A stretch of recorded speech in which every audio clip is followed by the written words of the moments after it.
ஒப்பு நோக்கில் ஒன்று கொடுத்திருக்கேன். என்ன அப்படின்னு கேட்டா, இதுவரை பல்லாயிரக்கணக்கான அறிவியலாளர்கள், பல்லாயிரக்கணக்கான ஆங்காலஜிஸ்ட், புற்றுநோய் ஸ்பெஷலிஸ்ட் என்ன பண்ணிட்டு இருக்காங்கன்னா, வட துருவத்தில் உண்மை இருக்கிறது என்று பலவாறாக தேடிக்கொண்டிருக்கிறார்கள் என்று வைத்துக் கொள்வோம். உண்மை தென் துருவத்தில் இருப்பதால் நான் தெரிந்தோ தெரியாமலோ தென் துருவத்தில் ஒருவனாக இருந்து தேடும் பொழுது எனக்கு அது கிடைத்து விட்டது என்று கொள்ளலாம். சும்மா ஒரு அனாலஜி. ஆகையினால இது நேர் எதிர்மாறாக இருக்கும். இதுவரை நீங்கள் புரிந்து கொண்டது அல்லது மக்கள் இதுவரை தெரிந்து கொண்டது, மருத்துவர்கள் தெரிந்து கொண்டது என்னவென்றால், புற்றுநோய் எந்த பகுதியில் புற்றுநோய் வந்தாலும் அது அமிலம் சார்ந்தது, அமிலத்தை அடிப்படையாக கொண்டது, ஆசிட் என்றும், எனவே நிறைய கால்சியம் போன்ற ஆல்கலைன் அல்லது கார பொருட்களை உள்ளே கொடுத்து முறித்தால் புற்றுநோய் குணமாகும் என்று நம்பி அதன் வழி ஆராய்ச்சிகளை தொடர்ந்து நடத்துகிறார்கள். ஆனால் குணம் ஆவதில்லை. பிறகு மெட்டாசிஸ் எனும் நிலை அது புற்றுநோய் பரவி அதுக்கு ரேடியேஷன், கீமோதெரபி போன்றவை கொடுத்தாலும் கூட ஒரு 5 ஆண்டுகள் வாழக்கூடிய வாய்ப்பு சிலருக்கு ஏற்படுகிறது, இல்லாட்டி மரணம் நிகழ்கிறது. அந்த மாதிரி விரைவாக நடந்து விடுகிறது. ஆக இதற்கு முக்கியமான மூல காரணம் professor, accumulation of calcium as calcium oxalate crystals in the soft tissues all over the body. And essentially it accumulates in the breast tissues because the ductal glass have the capacity to imbibe, to suck the glandular suction capacity potential, draws calcium from all over the regions through or from the lymph ducts, and they accumulate particularly because milk secretion meant for the baby requires plenty abundant calcium. That is a basic concept. நம்ம தமிழ்ல சொல்ல மன்னிச்சுங்க. அதாவது மார்பில இருந்து குழந்தைக்கு கொடுக்க வேண்டிய பால் சுரக்கும் பொழுது அந்த பால்ல 20 மில்லிகிராம் கால்சியம் சுண்ணாம்பு சத்து தேவைப்படுது. அந்த சுண்ணாம்பு சத்தை உறிஞ்சி எடுத்துக்கிறதுக்கான தன்மை மார்பில் உள்ள செல்ஸ், டிஷ்யூஸ், அந்த சதைப்பகுதிகளுக்கு இருக்கு. அப்ப அதை உறிஞ்சி எங்கிருந்தாலும் உறிஞ்சி எடுத்துக்கொண்டு சேர்க்கும் பொழுது இன்னும் சுவையான நிகழ்ச்சியோட பாருங்க. அனைத்து வகை புற்றுகளுக்கும் அடிப்படை காரணமாக இருப்பது கால்சியம் எனும் சுண்ணாம்பு சத்து தான். சுண்ணாம்பு சத்து குறைவுபடும் போது சிறு சிறு கோளாறுகள் தோன்றுகின்றன. கிட்னி ஸ்டோன் அந்த மாதிரி. அது போதிய அளவு இருந்தால் உடல் நலம் நன்றாக இருக்கிறது.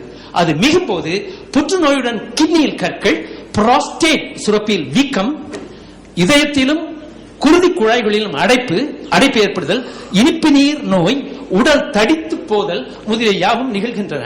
உடம்பில் அதிக சுண்ணாம்பு சத்து சேர்வதற்கு குறிப்பிட்ட 10 காரணங்கள் துணை போகின்றன. ரொம்ப சின்ன எளிய காரணங்கள். அதை நம்ம புரியாமல் தவறு செய்து அதில் வீண்படியே இருக்கின்றோம். சுண்ணாம்பு சிறிதளவு கூடும்போது உடல் தடிக்கின்றது. மேலும் கூடும்போது கடலை கட்டிகள் உண்டாகின்றன. அதனிலும் அதிகமாக கூடும்போது இளநிலை புற்று உண்டாகின்றது. அதற்கும் மேலும் கூடும்போது புற்று முற்றிய நிலையை அடைகின்றது. இன்னும் கூடும்போது பரவத் தொடங்குகிறது. அதனிலும் கூடும்போது மரணம் நிகழ்கின்றது. இந்த கேன்சர் கட்டி எடுத்து கெமிக்கல் அட்டாமிக் அப்சார்ப்ஷன் ஸ்பெக்ட்ரோபோட்டோமெட்ரிகளை வச்சு அனலைஸ் பண்ணும்போது மேஜர் காம்போனன்ட் இஸ் கால்சியம். அடுத்த ஸ்லைட். மார்பு புற்றுக்கான 10 காரணங்கள். ரொம்ப எளிய காரணங்கள், நம்ப முடியாத எளிய காரணங்கள். ரொம்ப சீக்கிரம் முடிச்சிடுறேன். I'm coming almost close to the end. வெகு விரைவாக அதிகமாக உணவை அப்படியே விழுங்குவது, கப் விழுங்குறது, மெல்லாமல் கொள்ளாமல். போதிய அளவு தண்ணீர் குடிக்காமல் இருப்பது, அதை 1-2 கிளாஸ் குடிக்கிறது. மிக குறைந்த அளவிலேயே மூத்திரம் பெய்வது. ஏன்னா அந்த சிறுநீர் வழியாகத்தான் அதிகமான கால்சியம் வெளியேற வேண்டும். சிறுநீர் போகாவிட்டால் அந்த கால்சியம் மேலும் அக்யூமுலேட் பண்ணி சேர்ந்து புற்றாக எடுக்கின்றது. 4, அமிலத்தன்மையுடைய பழங்களை உண்ணாதிருப்பது, ஆசிட் பழங்களை உண்ணாதிருப்பது, மாம்பழம் போன்ற பழங்கள் நல்லது. 5, கொதிக்கும் நீரில் குளிப்பது. குளிச்சு வெளியில் வரும்போது வேர்த்து ஊற்றி அதன் மூலமாக தண்ணி எழுந்து அதன் மூலமாக சிறுநீர் குறைந்து அதன் மூலமாக கால்சியம் அக்யூமுலேட் பண்ணுவது. கொதிக்கும் நிலையில் நீரில் குளிப்பது, காற்றாடை அதிவேகத்தில் ஓடவிட்டு அதனடியில் உறங்குவது, அதிவியர்வையை வெளியேற்றி உடல் நீரை வற்ற வைப்பது, வெயிலில் மிக அதிகமாக காய்வது, மாவுப்பால் மிகவும் கெட்டியான பாலை உட்கொள்வது. தாய்ப்பால் 20 மில்லிகிராம் இருக்கு, பசும்பால் 120 மில்லிகிராம் இருக்கு கால்சியம். பவுடர் பால்ல 3000 மில்லிகிராம் வருது இருக்கு. அத்தனை மடங்கு நம்ம உடம்பு எப்படி தாங்கும்? ஆகையினால் அது பூர்வமே இந்த மாதிரி பிளாக்கேஜ், கிட்னி, அந்த கட்டி இதெல்லாம் வருது.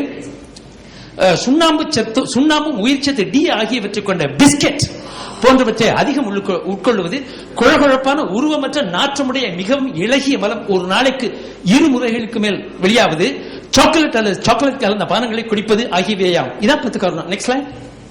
ஓகே, பாருங்க. percentage எல்லாம் டிஸ்ட்ரிபியூஷன் போட்டிருக்கேன். Causes for cancer in women இந்த பாருங்க, reduce water intake, reduce urination ஆகியவை. அடுத்த ஸ்லைட் ப்ளீஸ். நெக்ஸ்ட்.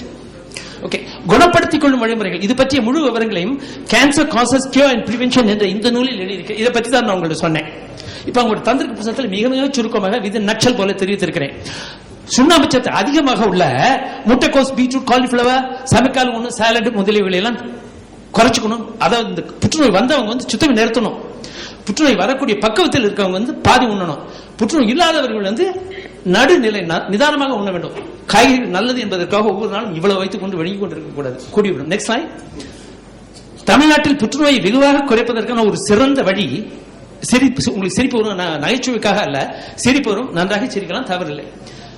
ஆண்களும் பெண்களும் அச்சம் இல்லாமலும் அசிங்கப்படாமலும் சிறுநீர் கழிப்பதற்கு ஏதுவாக சாதாரண சுகாதாரமான நன்கு பேணப்படும் சிறு கூடங்கள் ஆங்கிங்கனாதபடி தெருவெங்கனும் கட்டப்பட்டு இரவு பகலாக எப்போதும் நன்கு பராமரிக்கப்பட வேண்டும். அங்கெங்க ஒண்ணு போறதுக்கு வசதி செஞ்சு கொடுக்கணும். அப்படி போனா தான் உடம்பு விட்டு நஞ்சு நீங்கும். எல்லா நஞ்சுகளும் நீங்கும் பொழுது சுண்ணாம்பு நீங்கும். சுண்ணாம்பு நீங்கும் பொழுது ஆள் தடிச்சு போக மாட்டாங்க. அந்த மார்பிட் ஒபிசிட்டி, மரணத்தை விளைவிக்கக்கூடிய நோய்களை தாங்கி வரக்கூடிய மார்பிட் ஒபிசிட்டி என்பதும் நிகழாது. ஆள் எல்லாம் குண்டா வர மாட்டாங்க, மென்சஸ் ப்ராப்ளம் வராது, வெள்ளப்படாது, ஒயிட் டிஸ்சார்ஜ் வராது. அப்படி பண்ணணும். அப்போ நிச்சயமாக ஒன்றுக்கு இருக்க வேண்டியது மிக மிக முக்கியம். இங்க இருப்பவர்களே நீங்களே உங்களுக்கே தெரியும், குண்டாக இருப்பவர்கள் நிச்சயமாக ஒரு நாளைக்கு 2 அல்லது 3 முறைக்கு மேல் ஒன்றுக்கு போக மாட்டார்கள். மிகச் சிறிதளவுதான் நீர் பாயும். அது மட்டுமல்ல, மிகுந்த நாற்றத்தோடு கூட இருப்பார்கள். தண்ணீர் குடிக்க மாட்டார்கள். அப்படி குடித்தாலும் குளிர்பானங்கள் போன்று சிறிதளவு குடிப்பார்கள். ஏனென்றால் அதன் காரணமாக தான் அந்த கால்சியம் உடம்பு விட்டு போவது கிடையாது.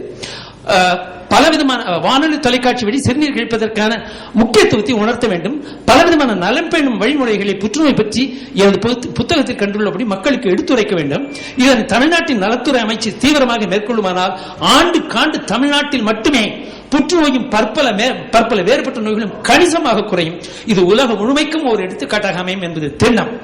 இதல்லாமல் மிகினும் குறையினும் நோய் செய்யும் நூலோர் வழிமுதலா எண்ணிய 3 எனும் குரலையும் இழிவறிந்து உண்பான்கண் இன்பம் போல நிற்கும் கைவேறியான்கண் நோய் எனும் குரலையும் மக்களுக்கு நினைவு கொண்டே இருக்க வேண்டும். ஏன்னா கால்சியம் அதிகமாக உள்ள நெத்திலிப்பிடி கருவாடு, சில ஐட்டங்கள்லாம் ரொம்ப ஓவரா இருக்கு.